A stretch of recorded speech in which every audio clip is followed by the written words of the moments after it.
அண்மை செய்தி.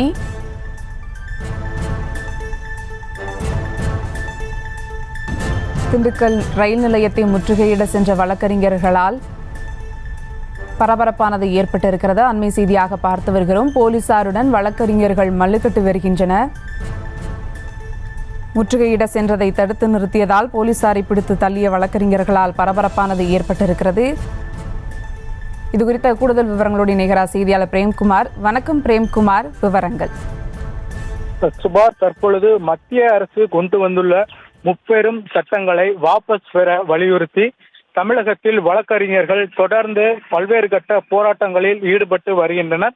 அதன் தொடர்ச்சியாக திண்டுக்கல் மாவட்ட வழக்கறிஞர் சங்கம் சார்பில் இன்று திண்டுக்கல் ரயில் நிலையத்தை முற்றுகையிடும் போராட்டமானது அறிவிக்கப்பட்டிருந்தது. இந்த போராட்டத்தை முன்னிட்டு திண்டுக்கல் ரயில் நிலையத்தில் போலீசார் பலத்த பாதுகாப்பு பணியில் ஈடுபட்டிருந்தனர். இதற்கிடையே அங்கு வந்த வழக்கறிஞர்கள் சுமார் 100க்கும் மேற்பட்டோர் மத்திய அரசு கொண்டு வந்துள்ள புதிய முப்பெரும் சட்டங்களை திரும்ப பெற வலியுறுத்தி பல்வேறு கோஷங்களை எழுப்பினர்.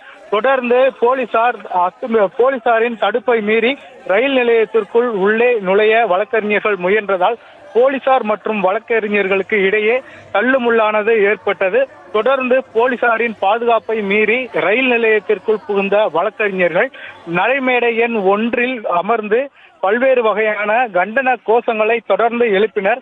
இதனால் ரயில் நிலையத்தில் பரபரப்பான சூழ்நிலையானது தொடர்ந்து ஏற்பட்டு வந்தது. தொடர்ந்து போலீசார் நடத்திய பேச்சுவார்த்தையை அடுத்து வழக்கறிஞர்களை கைது செய்து தற்பொழுது திண்டுக்கல் பழைய நீதிமன்றத்தின் அருகே அவர்கள் அனைவரையும் போலீசார் அனுப்பி வைத்தனர். இந்த சம்பவத்தால் தற்பொழுது திண்டுக்கல் ரயில் நிலையத்தில் பெரும் பரபரப்பான சூழ்நிலை ஏற்பட்டுள்ளது. சுபா,